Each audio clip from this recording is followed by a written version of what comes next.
আসসালামু আলাইকুম, সবাইকে ঈদ মোবারক। এটা হলো সকালকার ভিডিও। তো দুপুরের ভিডিওটা শুরু করলাম। তো ভিডিওটা দেখতে থাকেন ভাই বোনেরা, অবশ্যই ভালো লাগবে। সকালে হালকা পাতলা নাস্তা করছি, তাই আপনাদের সাথে এটাই আমি তুলে ধরলাম। তো এখানে হলো চা আর হলো ময়দার রুটি। তো যে যেখান থেকে আমার ভিডিওটা দেখতে পাচ্ছেন ভাই বোনেরা, ফুল ভিডিওটা দেখে একটা লাইক দেন, সাবস্ক্রাইব করে দিয়েন। তাই রান্নাঘর থেকে আজকে ভিডিওটা করলাম। আজকে বাহিরের কোনো ভিডিও দিয়ে নেইনি আমি।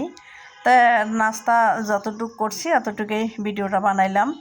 তা রুটি বেশি বানাই নেই, তাড়াহুড়োর মধ্যে 3-4টা রুটি বানাইলাম। তা অলরেডি চাটাও বসাই দিলাম। হিটারের মধ্যে আমি কিন্তু গরম পানিটা ফুটিয়ে নিয়েছিলাম গরম চার জন্য। তো এখানে এই যে ময়দা দেখতে পাচ্ছেন। তো অলরেডি আমার চাটা কিন্তু হয়ে গেছে। যে রুটি পিঠাও আমার খালি বলার বাকি আছে। এখন ইলেকট্রিকের চুলাতে আমি কিন্তু রুটিটা ভাজবো, গ্যাসের চুলাতে রুটি ভাজবো না। বেশ কয়েকদিন থেকে ইলেকট্রিকের চুলায় আমি ইউজ করতেছি।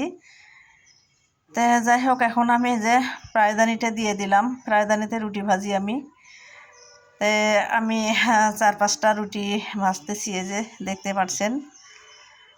তা আসলে প্রায়দানিতে রুটি বানাইলে রুটিটা ভালো হয়, পোড়া যায় না, তাওয়াও আছে।